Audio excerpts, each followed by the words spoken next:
Hi నమస్తే. నేను మీ Lakshmi. Welcome back to lucky Lakshmi చేతి వంటలు. ఈ రోజు రెసిపీ వచ్చేసి అమ్మమ్మల, నానమ్మల కాలం నాటి రుచిగా, ఆరోగ్యంగా ఉండే సజ్జ బూరెలను చూపించబోతున్నాను. ఐరన్ అలాగే కాల్షియం ఎక్కువగా ఉండే స్నాక్స్ అన్నమాట. ముఖ్యంగా లేడీస్‌కి, ఎదిగే పిల్లలకి ఈ బూరెలు చాలా మంచి స్నాక్స్. కానీ చాలా మందికి ఒక భయం ఉంటుంది. బూరెలు గట్టిగా వస్తాయేమో అని, లేదా నూనెని ఎక్కువ పీలుస్తాయేమో అని కదా! కానీ ఇక్కడ నేను చెప్పే ఈ చిన్న టిప్స్‌ను ఫాలో అవుతే చాలు. ప్రతి బూరె కూడా పూరిలాగా పొంగుతూ పైన క్రిస్పీగా, లోపల మెత్తగా వస్తాయి.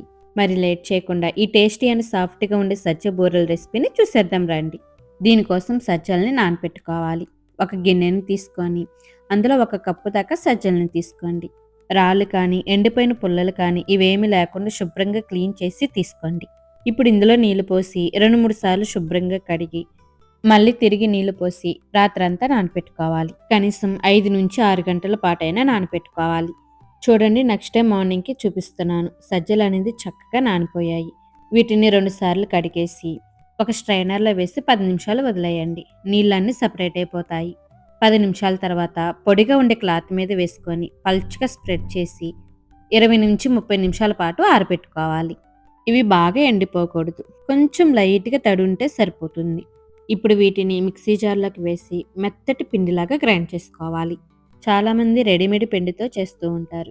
ఇలా సజ్జలు నానపెట్టి మిక్సీ వేసిన పిండితో ఒక్కసారి ట్రై చేయండి, చాలా బావుంటుంది. ఇలా చేయడం వల్ల బూరెలనేది సాఫ్ట్‌గా వస్తాయి. చాలా అంటే చాలా మెత్తగా గ్రైండ్ చేసుకోవాలి. ఇలా గ్రైండ్ చేసుకున్న పిండిని ఒక గిన్నెలోకి తీసుకోండి.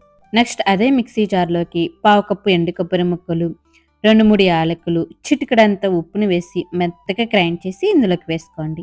ఎండు కొబ్బరి వేయడం వల్ల చాలా రుచిగా ఉంటుంది. నెక్స్ట్ ఇందులోనే 1 స్పూన్ నువ్వులు, 1 టీ స్పూన్ గసగసాలు వేసి ఒకసారి బాగా కలపండి. ఇలా కలుపుకున్న పిండిని పక్కనుంచండి. ఇప్పుడు స్టవ్ మీద ఒక చిన్న గిన్నె పెట్టుకొని అందులో తురుముకున్న బెల్లాన్ని అరకప్పు దాకా వేసుకోవాలి. ఇప్పుడు ఇందులో పావు కప్పు నీళ్లు పోసి బెల్లాన్ని కరిగించుకోవాలి.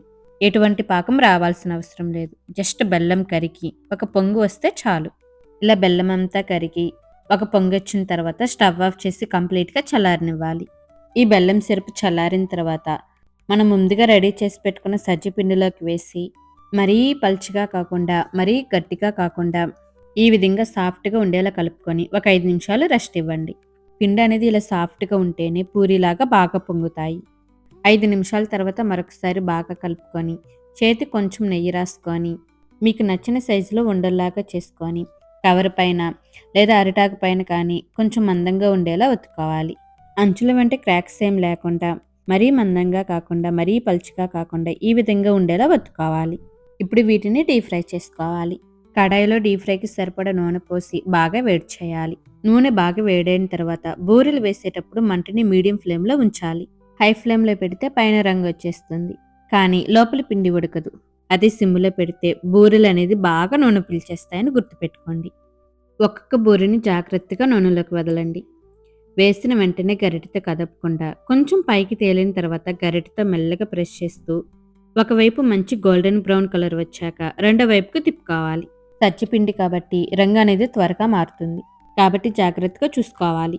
చూసారా, మనం వేసే ప్రతి బూరి కూడా పూరిలాగా ఎలా బాగా పొంగుతున్నాయో? అంతే అండి. ఎంతో కమ్మగా, ఆరోగ్యకరంగా ఉండే సజ్జ బూరెలు రెడీ అయిపోయాయి. పర్ఫెక్ట్ కొలతలతో నేను చెప్పిన టిప్స్‌ని పాటిస్తే మొదటిసారి చేసేవారు కూడా ఎంతో సాఫ్ట్‌గా, పర్ఫెక్ట్‌గా చేసేస్తారు. మీరు కూడా మీ ఇంట్లో తప్పకుండా ట్రై చేసి మీకెలా కుదిరాయో నాకు కామెంట్స్ ద్వారా తెలియచేయండి. మీ కామెంట్స్ కోసం నేను ఎదురు చూస్తూ ఉంటాను. ఈ వీడియో మీకు నచ్చినట్లయితే లైక్ చేయండి. మీ ఫ్రెండ్స్‌కి, ఫ్యామిలీ మెంబర్స్‌కి షేర్ చేయండి. మరిన్ని సింపుల్ అండ్ హెల్తీ రెసిపీస్ కోసం మన ఛానల్‌ని సబ్స్క్రైబ్ చేయండి. Thanks for watching.